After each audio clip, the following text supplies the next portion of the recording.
All right, this is the Something Ventured podcast. This is episode 5, Women. My guest is Michael White. A notorious woman.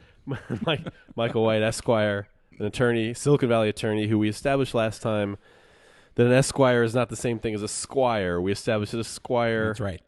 Is I somebody, hold no one's armor. You do not hold armor for a medieval knight. This is the 5th episode of the podcast. There you go. So this is what's exciting. I learned when I get to 10 episodes, Ooh. I go into syndication. You get a free sandwich? Make like $100 million. All right. So 10 episodes in a movie. Yeah, exactly. No, I heard that. I think it's true. It's on the internet, so it's got to be true. So that's right. This evening we are talking about women. This is something I want to be a long conversation on the Something Ventured podcast over time. So of course you brought an expert on. So I brought a guy. There's an article that came out in a New York publication. We'll talk about that a little bit. We should probably acknowledge that a couple of guys talking about women's issues, and so the premise of this podcast. Disclaimer. Yeah, exactly. The premise of this podcast is that most Silicon Valley podcasts bore me, and I don't like being bored, so I started my own. And most of the conversations I hear about women are idiotic. So I was thinking if there's some chance that we could have an intelligent conversation about women in Silicon Valley, it would be worth it. Well, I do have 2 daughters, so I am a semi-expert. That would seem to make you. And by the way, anybody who exhibits any form of sexism, like, weren't people raised by mothers? Like, don't they have sisters? It seems insane. So I was obviously raised by a mother. Well, not obviously raised by a mother. I was raised by a mother and a sister. Sure. And the father was gone earlier in the scheme of things. So I don't think I'm completely unprepared to. Anyway, I'm shocked by some of the behaviors we've seen. It's hard to fathom. Here It in Silicon really is. Valley, and I thought I do have a thesis about that we can get to. Yeah. The thesis. Well, I didn't know whether you wanted to introduce the article itself or give a summary of what its is it a point fully formed was. thesis or is it a hypo Well, thesis? Yeah, no, I do. I have a thesis. In that the article that we're talking about it's about a culture, right? Yeah. And in talking earlier, we were talking about there are 2 problems that are highlighted. I don't know. Oh, yeah, you we want should to explain set it. up the article? Yeah, there you go. okay. Set up the article. So here's what's happened here in Silicon Valley, my friends. And so part of the idea of this podcast, too, is that people all over the world who are interested in Silicon Valley, which apparently you're supposed to be. There's a new HBO That's special, right. by the way. We even have our own TV show now. Yeah, we have our own TV. God, they try this every few years. We have a funny story. My first company, NetRead, Poe Bronson was an advisor. He's a fairly famous author. He came by one time. They were going to do a TV show. And he came by one time. Right. Poe Bronson comes by. He's like, I'm going to observe this. We're going to do a TV show. He brought his Hollywood guy, fabulous hair and all that. They show up at the office. This is a .com office, which is, they're not the most exciting things, right? It's people typing and that kind of thing. And so he spends a couple days, and we're like, hey, damn, like, we're going to be famous. Like, I'm going to be a character or something like that, And he called a few days later, and they're like, yeah, we decided we're going to set this show maybe like in an ad agency or something, something like that. Well, a bunch actually, of guys typing on their computers is not that fascinating. What an apt lead-in to this discussion, because we're speaking now as of the week that the first episode of the show Silicon Valley aired, right? And exactly what we're talking about now is what was depicted on that show, which is a group of guys who are socially awkward. Yeah, there aren't any women. The only woman character that I saw, I think she was an assistant to someone or an executive at a software company, maybe I don't know, in product or something like that. Yeah. But it leads right into this article. Yeah. And so this article, this New York publication publishes an article about San Francisco, which has become a thing for New York publications. That's right. Apparently the New York press, I haven't been to New York lately, but apparently nothing is going on in New York. Apparently, having solved all of their problems involving racism, poverty, income inequality, except for their socialist mayor. Yeah. Apparently they've turned their eyes to the West, and they're worried about our Google buses, our housing prices, our income inequality. It's all jealousy. Yeah, apparently it is. It's true. Some dude I'm sure when that guy from WhatsApp made like $19 billion. Yeah. the guys on Wall Street were like, wait, my $10 million bonus is not. Wait a minute. That's right. Wait a minute. This ain't right. They thought they got rid of us in the .com bubble. Yeah, but it's creeping us out a little bit. It's like some dude starts writing about you on his blog all the time. You're like, it is a little dysfunctional. A little weird. Okay, so let's just get right into it. So this is so ridiculous I can barely even say it, but I'll say it. There's an event here called the Crunchies. You present apps to people and they vote on them. I don't know what the hell goes on. I've never been. I do know what goes on, but neither have I. I've never been. Man, does it sound like one of those nights you'll just never get back, right? Like, exactly. I'll never get that time back. So a couple guys go up on stage and they present an app, and the app, I don't say the name. It's just something where you take pictures of like you looking at women's breasts. That's right. As a matter of fact, describe the app, and I'll bet everyone can guess what the name of the app is. Yeah, you can guess what the name of the app is. This is ridiculous. And they finish it off by saying this is the breast app ever, which the crappy pun is like the second worst thing about that. Like, these guys are just so shitty. Like, just shitty guys, right? And by the way, they're from, they're from Australia, too. So they're not even from Oh, I didn't know here. that. Yeah, not to disparage the fine country of Australia, but they're not even from here. So I heard that. That is just so idiotic and so...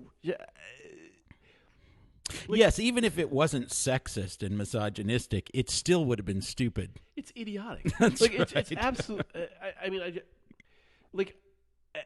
And then like some of the press I read sort of said, well, they were young. I'm like, they weren't 12 and raised by wolves. No excuse.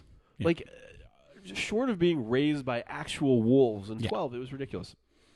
So this happens. Well, first of all, since you're a lawyer, the legal advice. Oh, that's right. So these guys are idiots. Disclaimer. I'm a Can- lawyer, but this is not legal advice. Yeah, exactly.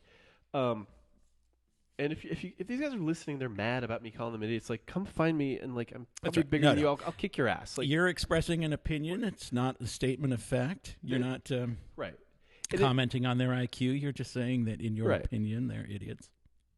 So now, if they took me to idiot court, would I be able to prove that I was right, that they actually were? Say, hey, Your Honor, look, here's the app.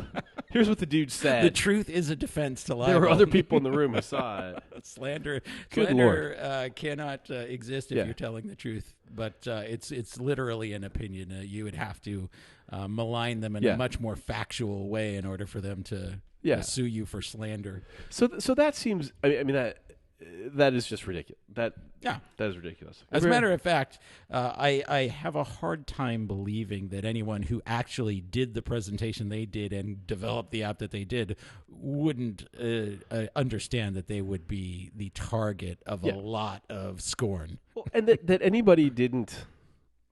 I don't know what you would do like in that environment, but that anybody thought it was even halfway okay. You know, for example, if they came up and said, "Hey, I've got this racial app and it does this thing and it helps you identify a certain," replace it with anything. Are you kidding me? Like it's that bad. That's right. Okay. Replace women body parts with any other minority or it's right. And so now we haven't even gotten to the subject. The subject of this tale is a woman who was not at this event. So meanwhile, on a small farm in Kansas. That's right. Meanwhile, I guess back in New York, is it? It sounded like that they were locals to either New Jersey or New York. So I guess here's the tie-in. So separately, there's a company in New York that has been founded, roughly speaking, by a woman, and she found a partner, and they have a company. And this woman's partner tweets. Yeah. Okay, so the first two idiots are joined by the next idiot. Yeah, exactly. Who tweets, and why people feel the need to tweet anything, it's insane. This guy goes, well, maybe they get a point, like. Just like it's never the crime, it's the cover-up. Like it's never the stupid statement. Yeah. It's always the idiot who comes out and defends the stupid statement that's really bad. So now we're up to idiot number 3. And it was, I think, probably a bigger idiot than the first two. Because he actually had a couple minutes to think and go. Exactly. What? Exactly. There's something in my my brain saying this is wrong. The third guy in is the guy who's truly wrong. It's never the crime; it's the cover-up. There was no. It could have died. Yeah, with the two dummies on stage. It should always die. But the controversy gets caused by the guy who thinks he needs to make a political statement. So he tweets this, and his partner, who's a woman, appropriately another spectacularly poor judgment. Yeah, like maybe I, who has a partner who is a woman, should not be the one who tweets this sexist thing out. Yeah, exactly. But so she, as I understand it, then leaves the company and says, I can't tolerate this anymore, or kind of moves on. They seem to give her credit in the article for trying to stick it out for a little while, but eventually had to leave when he refused to retract the statement. Yeah. Initially, at least. Saying something like, I need to tweet or something like that. He needs to be him. Yeah. So the idiot's also a narcissist. Well, can he sue me for that? That's a medical diagnosis, right? That's right. In your the idiot narcissist. Non-professional opinion. And so she somehow leaves the scene because he refuses to. I didn't quite follow this part. I was so upset about the that the article has an arc where she is offended. She addresses it with her partner. She leaves the company and then returns to the company. Yeah. I'm not sure exactly what the point was. Yeah. Well, and this foreshadows something I'll say later where, in all seriousness, I will point out that this kind of behavior should not be tolerated in any of its forms with any amount of hesitation. She leaves the company. As a sidebar, they mention that this app that they have founded is a sexting app. Yes. Sexting is where you take negative and provocative pictures of yourself, send them to other people, and they disappear quickly. Yeah. So when the question is, how could he, who has a female partner, could ever have thought that it was okay for him to tweet a sexist rant? Well, maybe it's because he's got a female partner in a sexting app. Yeah, and by the way, that the guy who wanted to do your sexting app ends up being a douchebag. Yeah, huge surprise. Inappropriate, but not a total. A total shock. And by the way, now it sounds like we've teed this up to once again misogynistically support what this guy said. No, absolutely not. The whole point of this is not that, oh, big surprise, idiots who are sexist will say idiotic sexist things. Yeah. It's literally that this is, dog bites man. Yeah. It is not news. Yeah. Well, but the issue it raises is a valid issue, which is sexism in general in the software industry. And so I was bummed she went back. When the arc of the story is she returns to the company. He promised not to do it again. It's like really, I was very disappointed in that.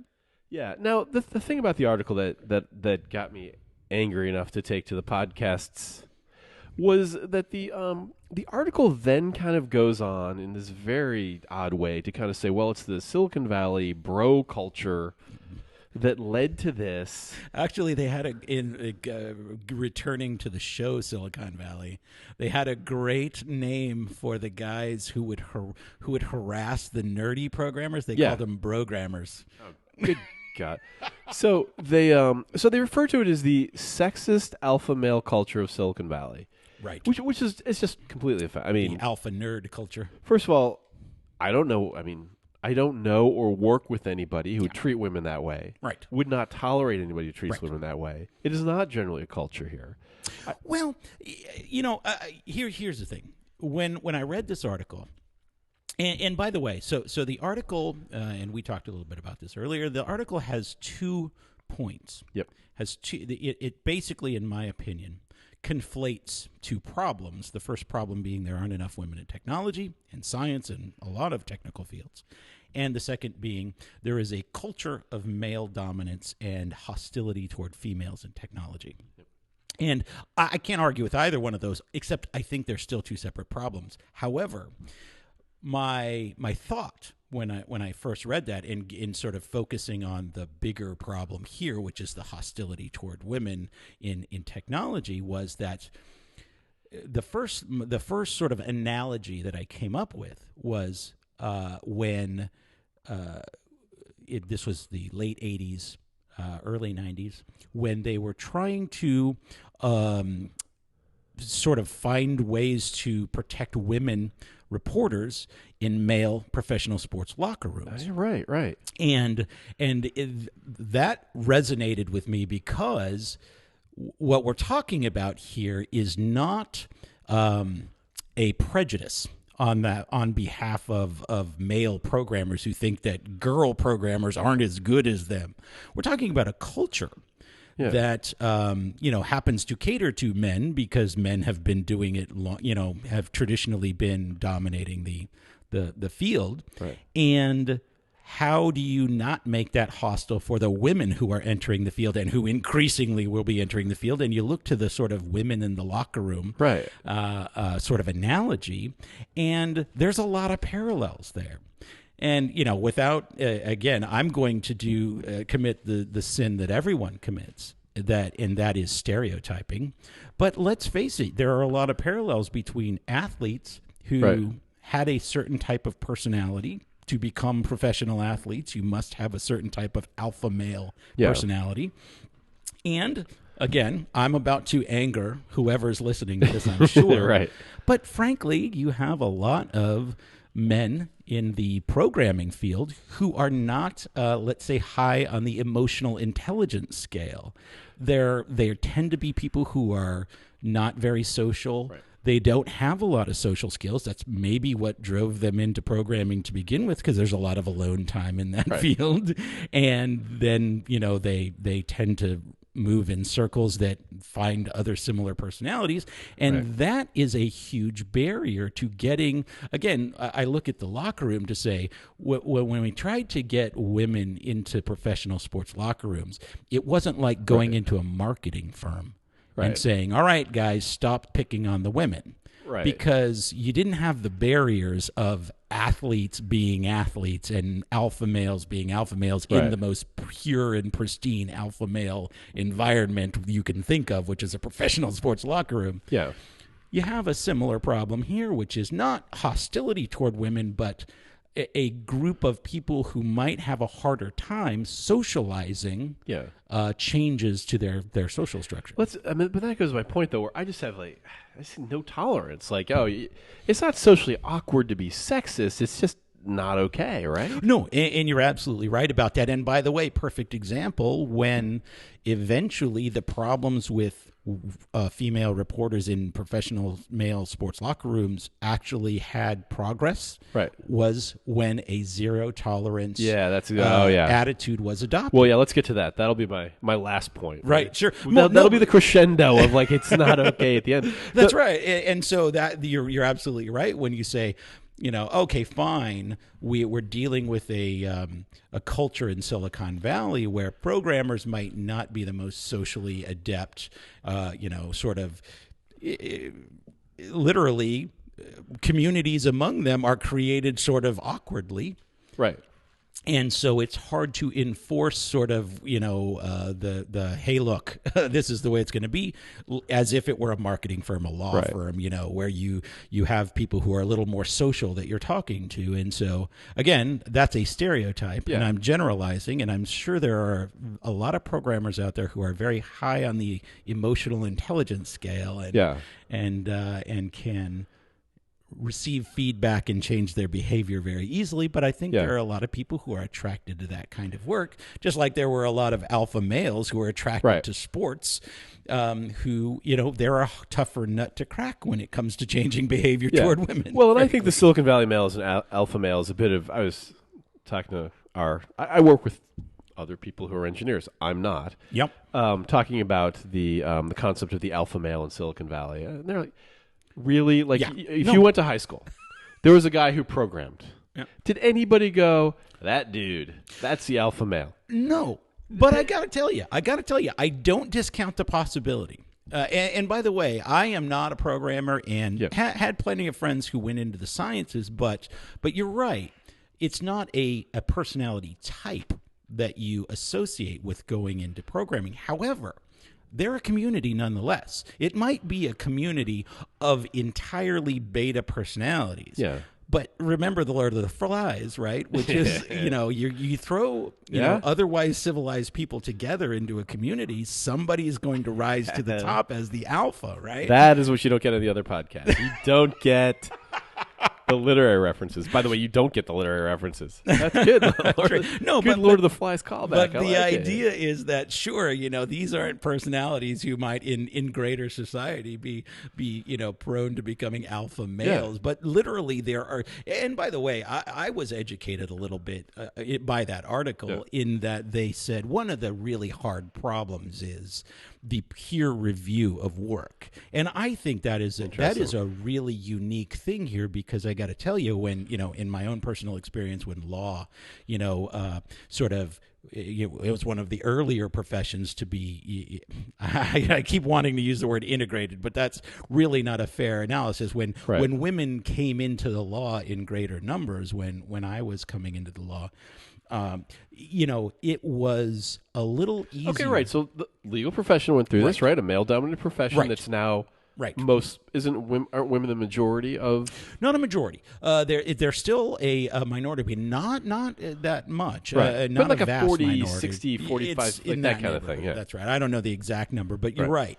There are. It is as integrated a profession as you'll find. Probably medicine is close as well, I would imagine. But the idea is, law lent itself to integration because there were no, I don't want to say there were fewer social barriers to women becoming lawyers. Whereas this, and by the way, it's not that being a doctor or a lawyer is not intellectually rigorous and therefore might have scared some women away from, being pioneers. Well, that's right. I mean, there's that thing where science is hard and math is hard. The joke, it's like, law is hard. Yeah, like exactly. That's a very challenging, difficult profession that women have done spectacularly well in. Right.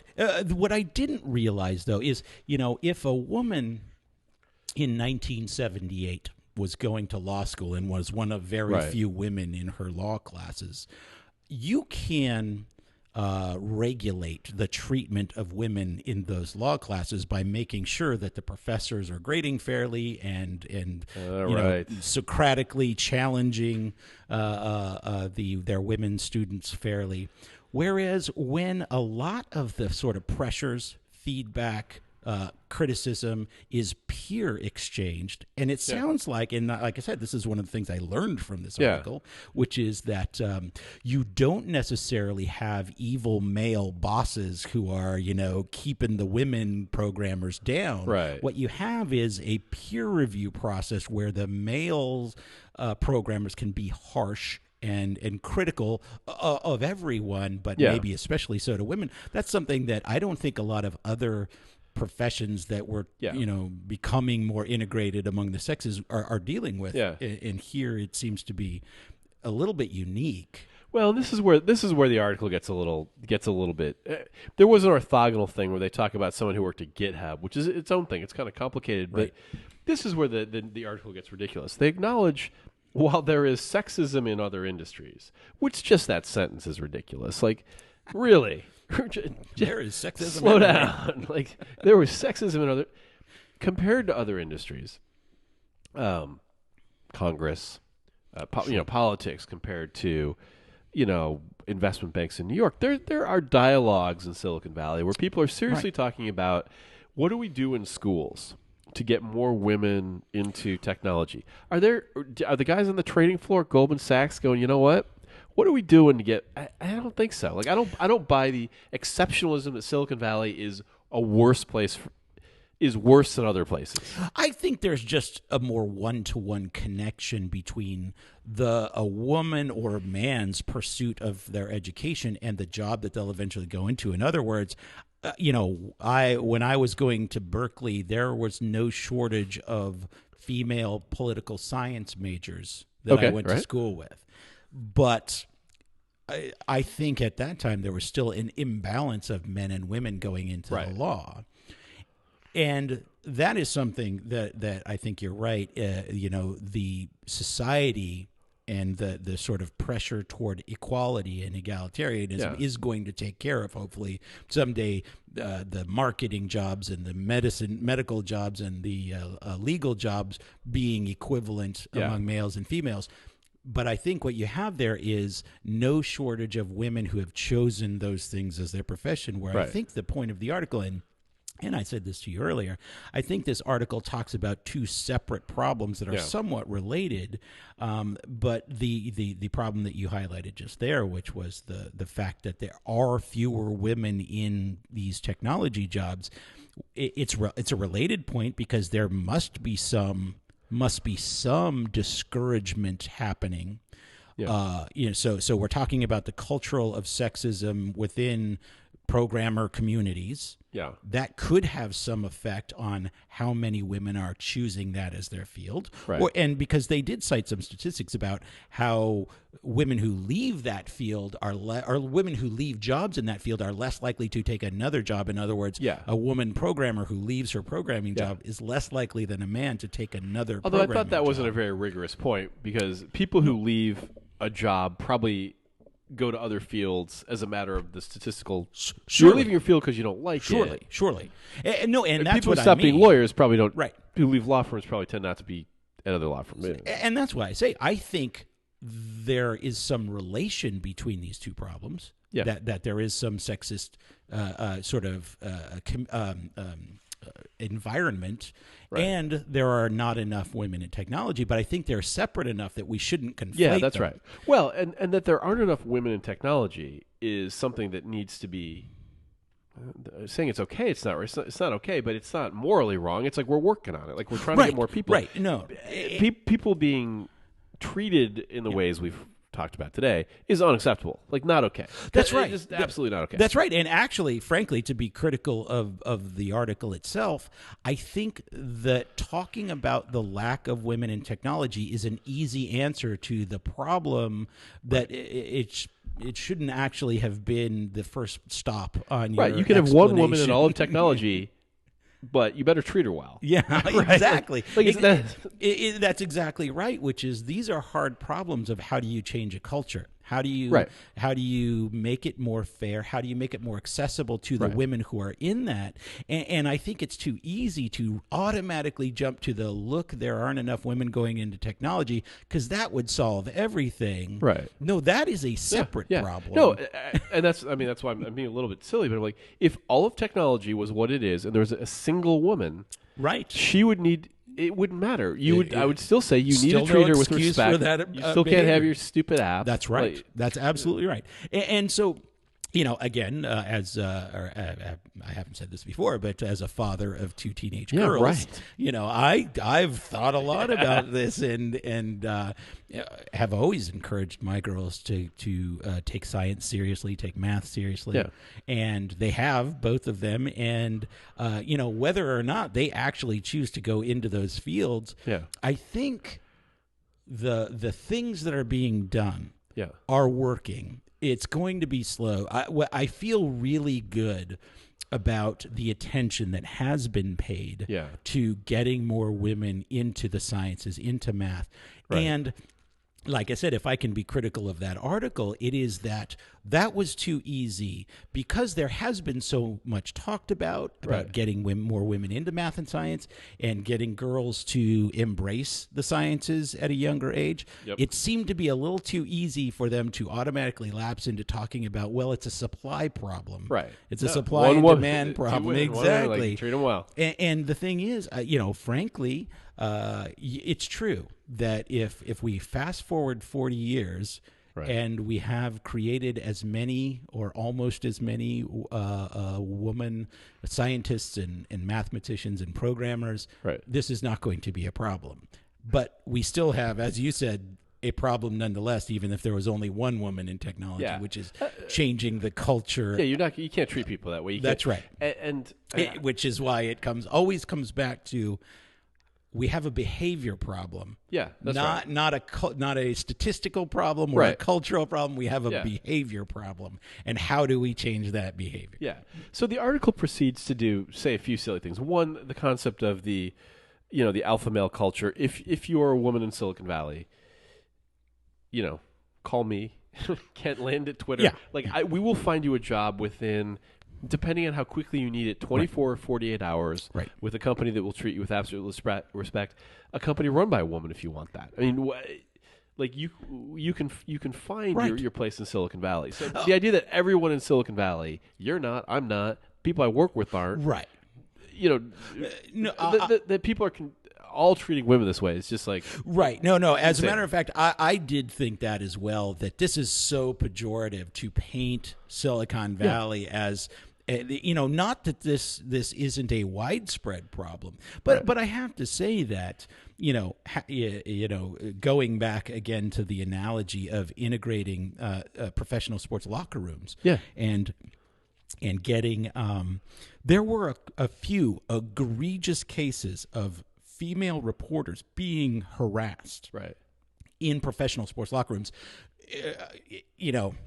We talked about this earlier about the behavior here in these cases is particularly idiotic and baseless. But that actually was the case back then as well in the late 80s and 90s, where the few sort of public cases, where there was a strong female reporter who wasn't going to be scared off, and some pretty egregious harassment that went on. Even then, you couldn't have said that every locker room was like that. That's right. Or every person. There are good guys. That's right. That's right. So we on the West Coast, not to say that we have everything figured out, but there were female reporters writing for San Francisco newspapers in the 49ers and Raiders locker rooms that were not being harassed. However, that didn't change the fact that there was, sort of an accepted behavior going on in the Boston or New York locker rooms where that culture had to change. Yeah. And it had to change, as we were talking about earlier, through addressing the behavior in a zero tolerance way. But again, there was a voice of the athlete out there at the time saying, "Hey, we're not all like that," and that's exactly. I agree with you. Well, prejudice is when you take a group of people and you take all the individuals, so they must be like this. That's right. No, I agree that article was written from the perspective of this is the way it goes with all Silicon Valley companies, and you're right. That is not true. Yeah. Now, I'm not saying that it isn't a problem, and I'm not saying that the behavior, as we talked about earlier, that was the idiotic behavior that needs to be punished. But I agree. I think, as we were talking about earlier and off air, was that I think that article discounted a lot of great things that are going on in Silicon Valley with the support group among women technology professionals that are trying to support their numbers and support the women who are out there in these teams. Yeah, and I've worked with hundreds of people in Silicon Valley as a chief operating officer, COO. We'll move on to this in a second, but would not tolerate, but nor would they tolerate any of this kind of stuff. They are not that kind of person. Right. They have daughters and wives. I mean, it's just the idea that it's a majority is insane to me. Right. That's the other thing, and I have to say that's what bothered me about conflating these two ideas of this hostile culture and the lack of women in technology, and assuming that they are interrelated or absolutely parallel. And they highlighted, there's only 20% of the programmers at Google are female. Yeah, but I guarantee you the work environment at Google is not hostile as it was depicted in this article. Absolutely not.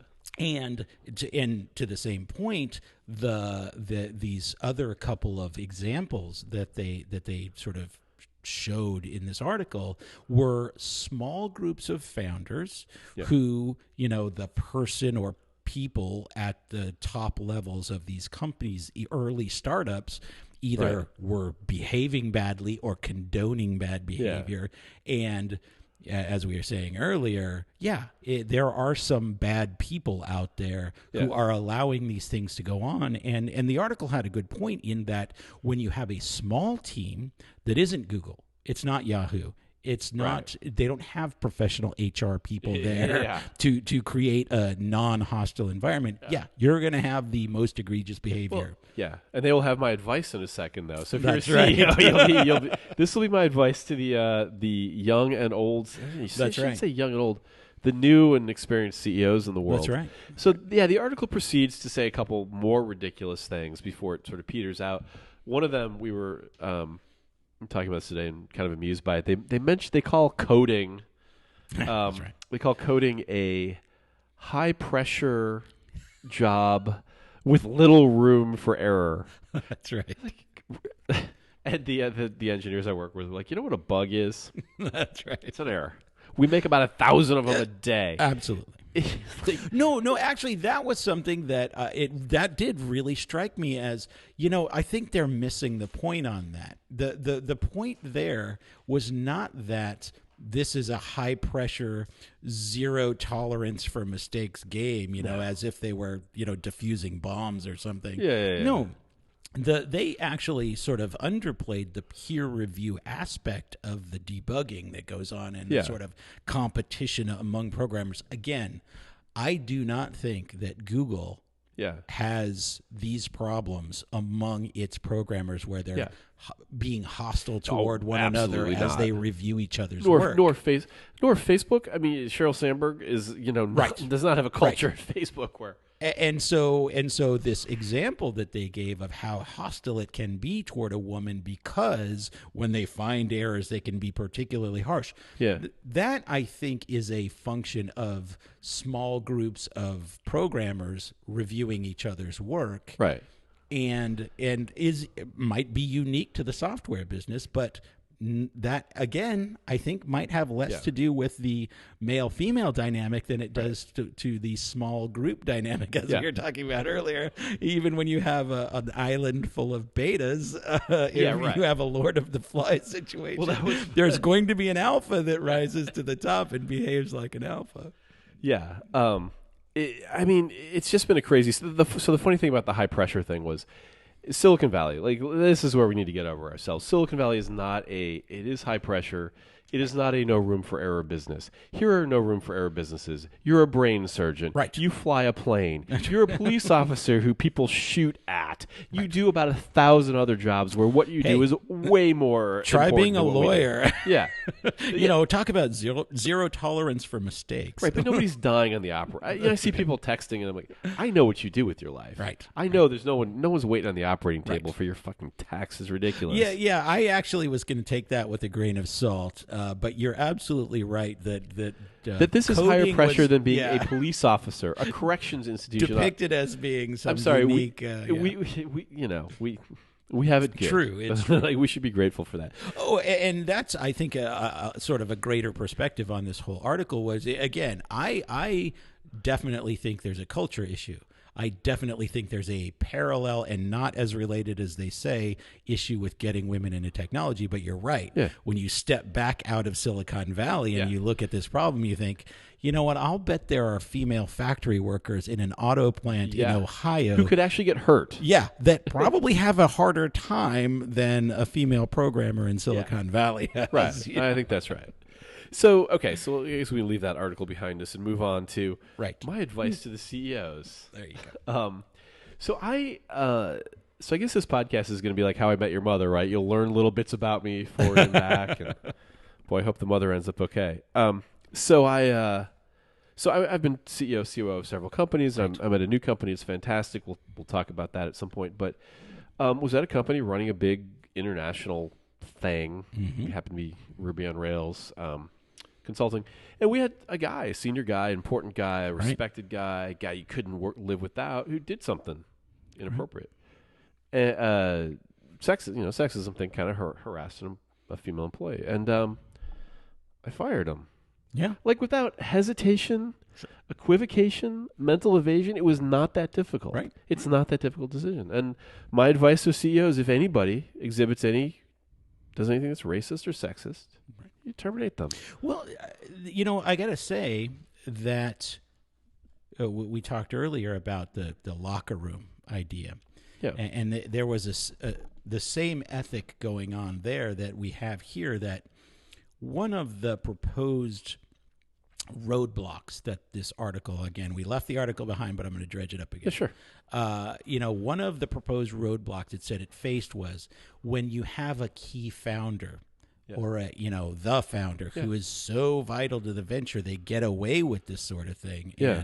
And so I'll acknowledge that, an HR professional would never put up with behavior that a venture capitalist might put up with if he thinks he's got to keep a founder around, right? But what I think we all learned in sort of the 80s and 90s, especially with this whole locker room idea, which was there is no way to make progress with half measures or appeasing of people who, or somehow respecting the point of view of somebody who we all agree is, doing the wrong thing. Right. And that you have to have a zero tolerance, position to make progress on anything like this. And therefore, again, if you're an HR manager at Google and there's a possibly talented but backward programmer who's harassing other programmers, whether they be male or female, probably a little easier to cut that guy loose than if you're a venture capitalist who's on the board of a 6-person startup and the alpha founder is harassing, junior programmers. But I think, you treat it like we were talking about. This is like racism. It's like if somebody in your company was like, that person, the color of their skin, that's so right. I'm making him do this. Trade the word female for Asian or black, and would you put up with that? That's right. Of course not. You would terminate that. Right. That's my message is without hesitation, without any, you should have no doubt in your mind. If somebody's acting that way, do not tolerate it. Right. Do not have a discussion. Terminate them. Is I think that's the only way change ever happens. Yeah. I mean, that's the only way things ever get better is once we all agree that this is the wrong thing to do, you have to have a zero tolerance policy. And you got to live with yourself, right? It's hard. Your company's so what? You're going to tolerate racism or sexism because it's hard because your company might have financial problems. I mean, what I'll cop to part of this. I mean, we as lawyers had a hand in some of the slow progress because I have to tell you that there was a period, and you're absolutely right in the advice to CEOs now, which is, look, you can have a zero tolerance policy, but I got to tell you, let's say 10 years ago, there were a lot of us lawyers saying, oh, wait, let's not terminate the guy because he might file a claim against the company and you don't want that. Yeah. And that was I got to tell you, just the wrong advice. Survive the claim. Overly cautious.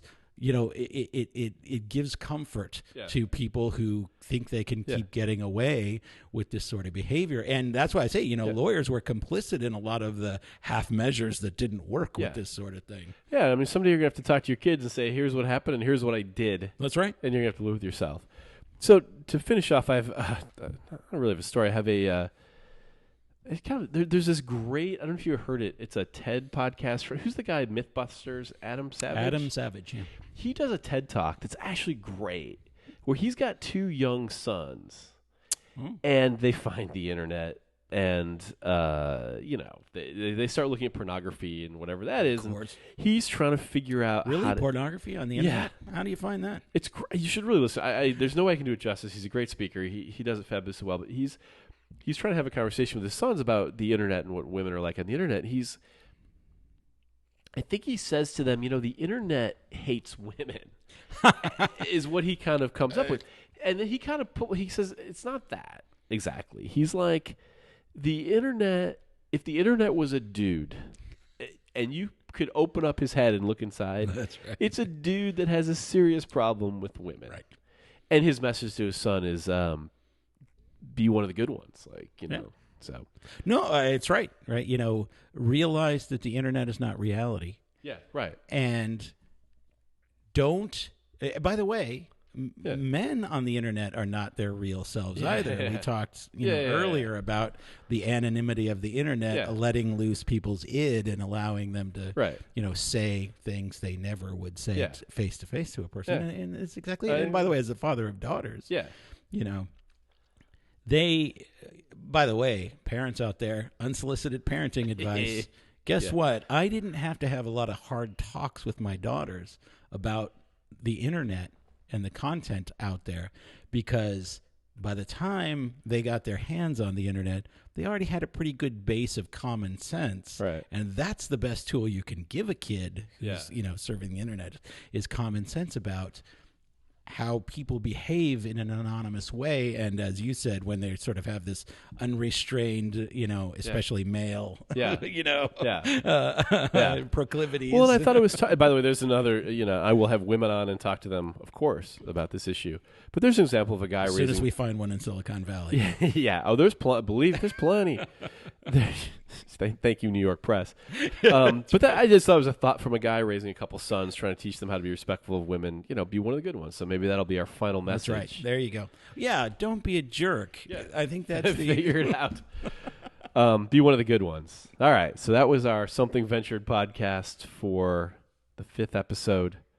I'm Kent Lind on Twitter if you want to reach out to me. That's and right. Michael, how do people get in touch with you? Michael S. White, or at Michael S. White. Okay, and by the way, it's not pronounced Michael's White. It's Michael S. White on Twitter. All right, so that's it. That's the Something Venture podcast. Thank you all for listening.